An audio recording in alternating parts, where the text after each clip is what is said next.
시청자 여러분 안녕하십니까. 지금부터 정확히 안보정론을 시작하겠습니다.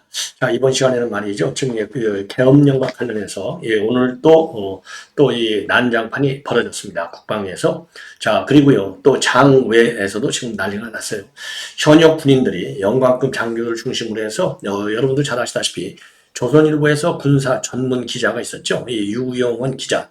요분이 이제 비례로 이번에 이제 국회에 들어가 있는데 전부 그 각 지역별로 영관급 장교들 4명한테 물어봤더니 어마어마하게 지금 불만이 많습니다. 군인을 뭘로 보고 그러느냐? 군을 무시하고 모독하는 것이다. 이러한 지금 반발 양상이 심각하다. 이런 지금 얘기가 되겠고요.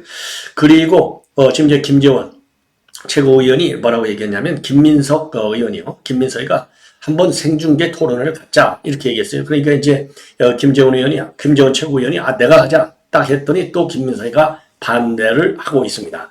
자, 그래서 딱 김민석이가 주장하고 있는 사람은 대통령하고 한동훈 대표 이런 그 안보실장 신원식 생중계 토론을 하자고 했는데 한번 했으면 좋겠어요. 맞짱 토론. 그야말로 개그장 뛰고 박살이 날 것이 아닌가 이런 생각이 드는데 아주 제대로 걸려들지 않았나 이렇게 생각이 들고요. 그래서 요 계엄과 관련한 내용을 말씀드리도록 하겠고, 그리고 지금 이제 의료 지금 추석 지금 야당에서는 붕괴됐다 이렇게 돼 있거든요. 아니 대한민국 의료계가 아무리 지금 의료 계엄 문제 가지고 논란이 많다 하더라도 붕괴될 의료 체계입니까? 아니지 않습니까? 그래서 지금 군의관을 파견하고 있는데 조금 부작용이 나오고 있고요. 그리고 1대1 담당관 지정제도 운영할 예정으로 있습니다. 아주 특단의 조치를 세우고 있는데 이러한 가운데 지금 한동훈 대표가 그 그러니까 이제 용산 대통령실에 정책수석하고 만나서 여전히 2026년도 의대생 지원은 유예하자 이런 또 입장을 내놨다고 그래서 이 파장이 또 만만치 않을 것 같고요. 그리고 국회 본회의장에서 인용한 의원이 이 문자가 또 노출이 됐어요. 그래서 요것도 지금 야당에서 참 이 호재거리로 삼고 지금 공격을 가하고 있는 상황이 되겠습니다. 자, 그리고 추경호 이제 이 원내대표 대표 연설을 했는데요. 제대로 이 추경 지금 원내대표가 사실 여러분들도 잘 아시다시피 아주 차분하고 조용한 성격이에요. 그래서 제가 이분은 지금 난장판이 된 지금 여의도 정치에서는 좀 칼을 가려야 되겠다. 그리고 칼집을 꺼내라. 이 칼을 꺼내라. 이런 얘기를 했는데요. 오래간만에 그야말로 조용하고 합리적이고 이 온화한 성품에 맞지 않게 아주 세게 야당을 공격을 했어요. 방탄 치워라. 방탄수렁에서 언제 벗어날 것이며 가짜 정당에서 언제 벗어날 것이냐. 계엄령 같은 거 의료개혁 이런 거 다 빨리 집어치워라. 탄핵 이런 거 빨리 집어치워라. 아주 직격탄을 날려서 지금 민주당이 대대적으로 반발하고 나섰습니다. 자, 그래서 이러한 뉴스를 가지고요. 여러분께 지금 이제 그 짤막짤막하게 메시지를 좀 내용을 하나씩 전해드리도록 하겠습니다. 자, 먼저 이제 유영원 의원이 국방위 전체 회의에서 밝힌 군인 4명의 생생한 목소리입니다. 그래서 강원도에서 근무하는 이 A 소령의 경우에는요.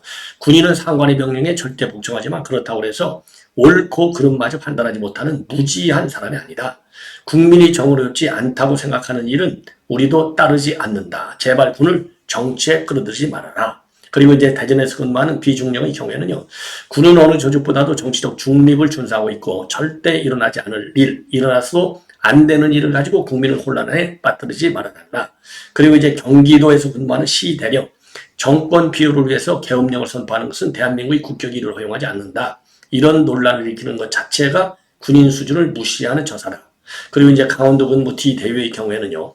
군인들이 처해 있는 어려움이나 고충은 외면받고 계엄령이나 충암판이나 이런 얘기들만 국회에서 나오는 모습 보고 있으니까 내가 왜 군복을 입고 있는지 회의감이 든다. 자, 이거 이 정도 이제 반응이 나왔으면은요. 야당에서는 이제는 그야말로 이미 늦었지만은 이제라도 국민 여러분께 그리고 우리 군 장병들에게 죄송하다는 입장문을 내놓은 것이 국회의원이 아니고를 떠나서 그 다음에 야당 대표를 떠나서 인간으로서의 기본 예양이 아니냐. 그리고 군에 대한 감사함을 표현해야 될 거 아니겠어요. 대한민국이 지금 이번에도 건국절이니 이게 논란이 되고 있고요.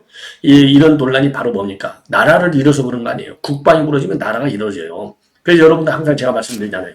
우리가 빵은 안 먹어도 살 수 있어요. 빵은. 그러나 빵을 먹는 집을 뺏기게 되면 빵 아무리 먹어도 그게 건강에 그리고 배고픔에 해결이 되겠어요? 그래서 나라를 지키는 게 그렇게 중요한 것이고 따라서 대통령한테도 이 헌법상으로 국군 통수권자로서의 지위를 부여하는 겁니다. 그만큼 국방이 그야말로 이 대한민국이라고 하는 나라를 지키는데 가장 중요한 수단이 되는 거예요. 수단이 아니라 이 부대가 되는 거예요. 그런데 이 군인들은 결국 사기가 기본이잖아요. 사기가 없이 아무리 재정복지를 단단하게 해주고 첨단 장비를 지급해줘도 사기가 없으면 정말로 아무 소용이 없는 거 아니에요. 그런데 이렇게 연일 이제 딱 이틀 갔어요. 이틀. 계엄 얘기를 못 꺼낸 게 딱 이틀. 왜냐? 불리하니까. 꺼내서 손해볼 게 없으니까. 60만 장군표가 다 날아간다. 요 생각을 지금 못하는 것 같아요. 그냥 우선 윤석열 대통령 탄핵으로 몰고 가자. 예, 계엄령하는 대통령을 우리가 용납할 수 있느냐? 요거 하나만 보고서 밀어붙이다가 60만 곱하기 3명만 했더라도 180만 표가 날아갔다. 0.73%, 한 30만 표로 날아갔잖아요. 요거 민주당 계속 그렇게 한번 하십시오. 반드시 반성한 날이 올 것이다. 이런 판단이 들고요. 자, 이번에는요, 이제 이 국방위에서 지금 난리가 났습니다. 국방위에서도 이제 이 김민석과 신원식 간에 장군, 그러니까 이제 의원님, 그러니까 이제 신원식 실장은 예양 차원에서 의원님 하고 있는데 김민석이는 무식한 인간들은 장관, 이렇게 하면서 따지다가 개망신을 당한 거예요, 김민석이. 자, 그래서 김민석이가 말이죠, 이제 어제 9월 4일 날, 김어준 방송에 나가잖아요. 이 좌파들은 전부 김어준 방송 나가요. 왜요? 개딸들한테 이제 말하자면 그 지원령을 내리는 거예요. 그렇게 개딸들한테 지원령 내리는데 제일 좋은 게 김어준 방송이잖아요. 그래서 거기에서 국민이 좋아하는 생중계 토론하자. 예. 그래서, 생중계 토론하자. 그러면서, 그러니까 계엄령이라고 하는 것이 과연 우리가 진지하게 검토하고 토론하고 경고해야 할 사안이 아닌지, 예. 요런 판단이 든다. 자, 그래서, 여기에 대해서 이제 생중계 토론을 하면서 진위를 따져보자는 겁니다. 그래서 자기네 민주당은 집권 경험이 있는 수권 정당이다. 따라서 민주당 정부력을 무시하지 말라. 각종 제보가 들어오고 있다. 이렇게 밝혔어요. 자, 그동안에는 제보라고 하기는 좀 그렇다. 그래서 상상력의 발효가 아니냐. 그러니까 안규백이 마저도 이건 제보가 있어서가 아니라 상상력의 발효다. 그러나 이제는 그만둬야 된다. 이런 얘기를 한 바 있고요. 정성호도 마찬가지로 이제 이재명이도 상상력의 의한 계엄령이다. 이렇게까지 얘기했거든요. 그런데 이제는 김민석이가 제보가 들어오고 있다고 그랬어요. 왜? 이미 김용현 지금 장관 후보자 청문회 때 요 제보 내용이 뭐냐? 여기 김용현이가 김용현 지금 장관 후보자가 경호처장할 때 관저에서 수방사령관하고 방첩사령관, 특전사령관, 요 수도권 3명의 사령관을 부른 거, 요거가 계엄령 근거라 이거예요. 그런데 요 부대들은 전부 다 사실상 물론 계엄령이 만약에 선포된다 그러면은 당연히 동원될 부대일 수도 있겠지만 그보다 더 중요한 것은 부른 이유는 경호처장이라요. 경호업무와 직결되어 있는 군 부대다 이겁니다. 그래서 불렀다는 거예요. 그런데 이거를 신뢰성 있는 제보로 받아들이고 있는 게 문제입니다. 그러니까 이제 프레임을 자르니까 그야말로 뭐든지 있으면 전부 계엄이라는 데 갖다 붙이는 거예요. 그러니까 김재원 최고가 요 얘기를 듣고 마치 헛것을 본 듯이 윤석열 정부가 계엄을 선포하시다라는 가짜뉴스. 예.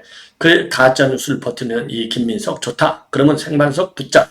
그래서 토론과 관련된 모든 것은 김민석 최고위원이 정하나. 방식, 사회자, 시간 전혀 상관이 없다. 그냥 김민석 최고위원이 하자는 대로 다 하겠다. 다만 빨리 하자. 이렇게 얘기했어요. 예. 그리고 만약에 대통령을 상대로 토론하자. 이런 허무맹랑한 주장을 한다. 그러면은 결국은 이게 계엄령이라는 것이 가짜다. 그래서 반성하고 조용하라. 이렇게 얘기를 했습니다. 그랬더니 김민석의 경우에는요. 직접 여기에 대해서 반박은 안 하고 김민석 의원 측근에서 그러니까 이제 측에서 이제 보좌진들 이런 사람들이겠죠. 예, 그리고 이제 최고위 지도부 이런 멤버들이 생중계 도전을 하자고 한 대상은 윤석열 대통령하고 한동훈 대표. 그리고 이제 한동훈 대표하고요. 정진석 신원식 실장이 아니라 정진석 비서실장이 되는 겁니다. 왜?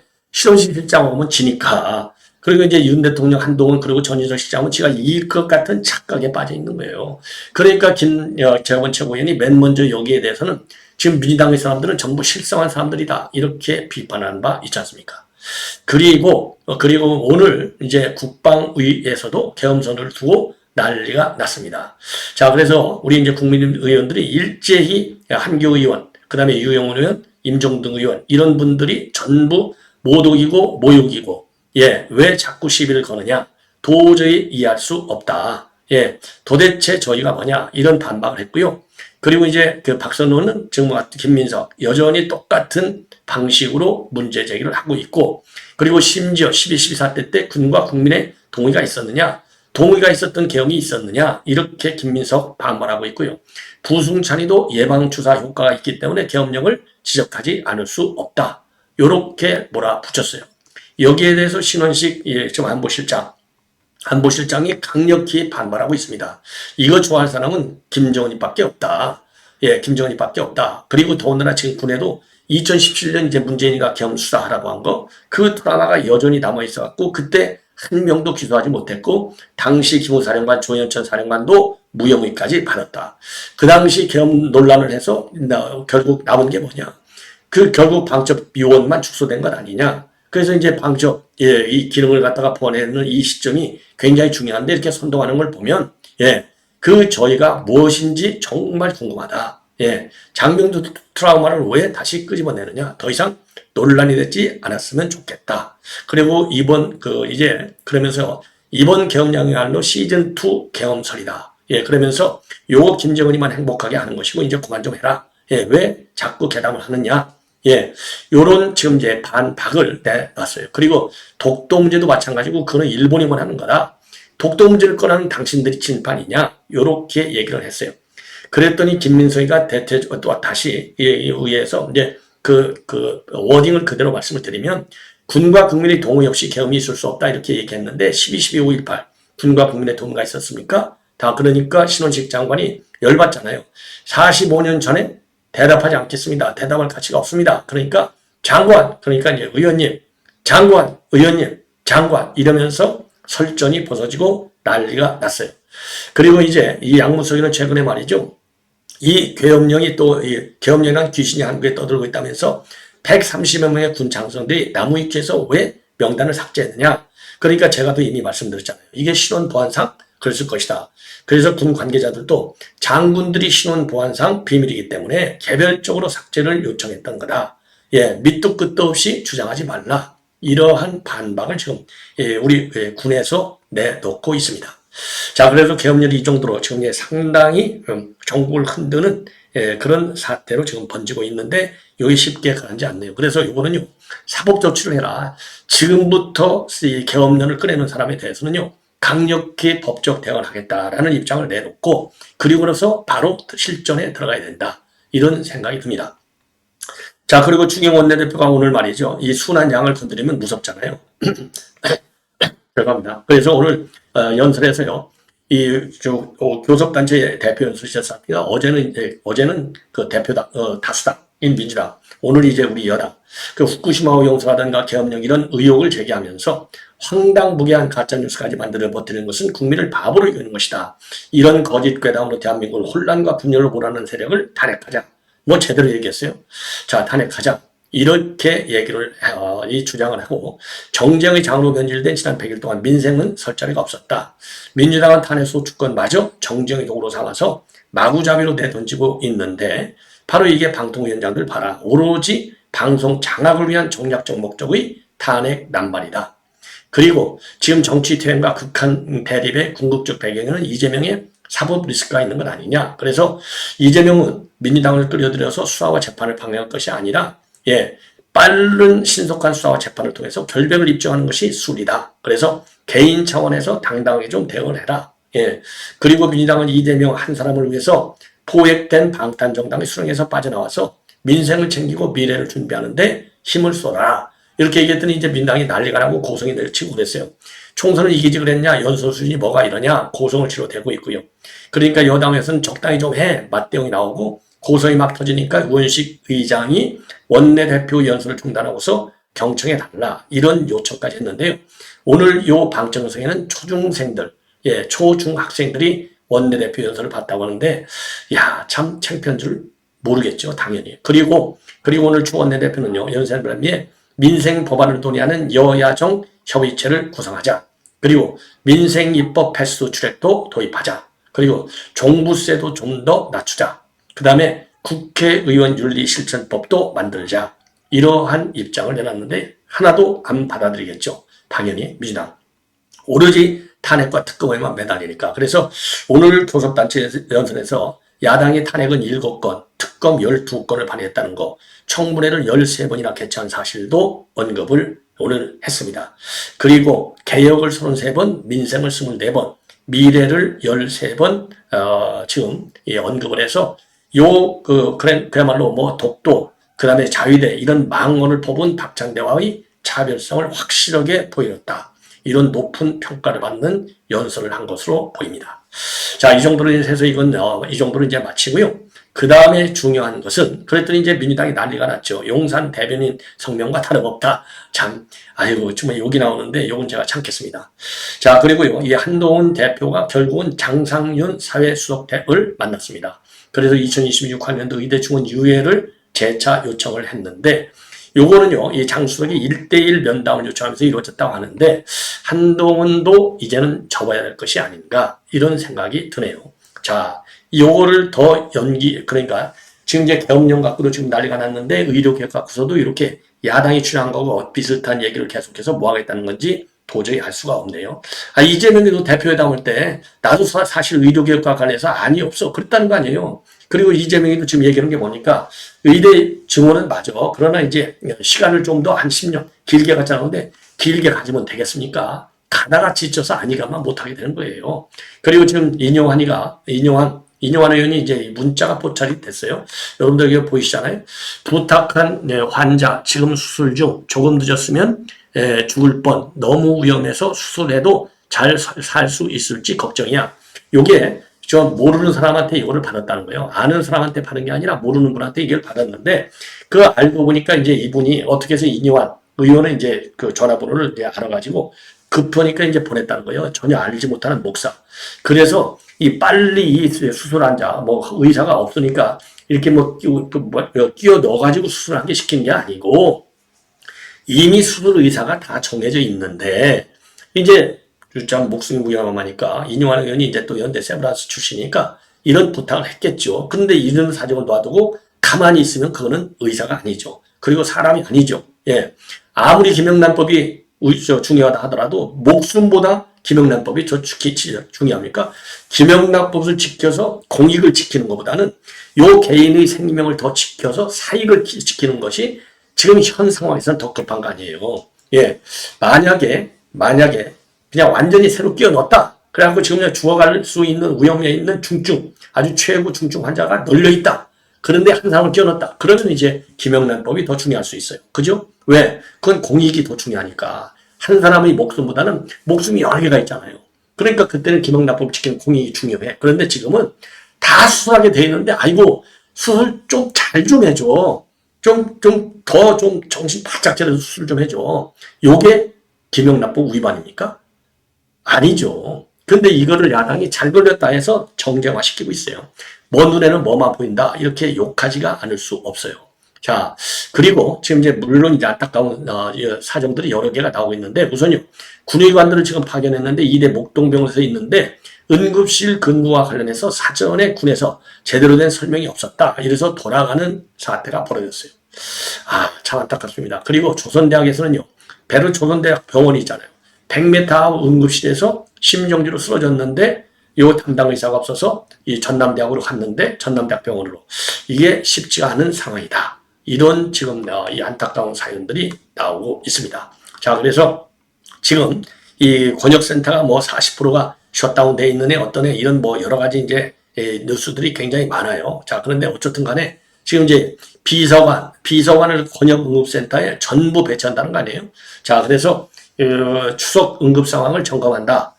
그래서 차질이 없도록 하겠다. 이 정도까지 특단의 대책을 세우고 있어요. 예, 이 정도가 되면 정부를 믿고, 그리고 정말 응급실 갈 환자들은 정말로 생명에 의도한 아주 최고 중증 환자들만 가고, 그리고 이제 아주 그 목숨과 좀 덜 시간적 여유가 있는 분들은 그런 긴급한 응급실보다는 일반 병원, 뭐 1단계, 2단계 쭉 있을 거 아니에요? 요런 병원을 이용해서 이제 환자들이 좀 분산될 수 있게, 그래서 모두가 치료를 받을 수 있는 이런 체계가 특히 추석 연휴를 계기로 해서 좀 이루어졌으면 하는 게 모든 국민들의 바람이지 않을까 생각이 듭니다. 시청자 여러분들께서 본 방송은 마치겠습니다. 대단히 고맙습니다.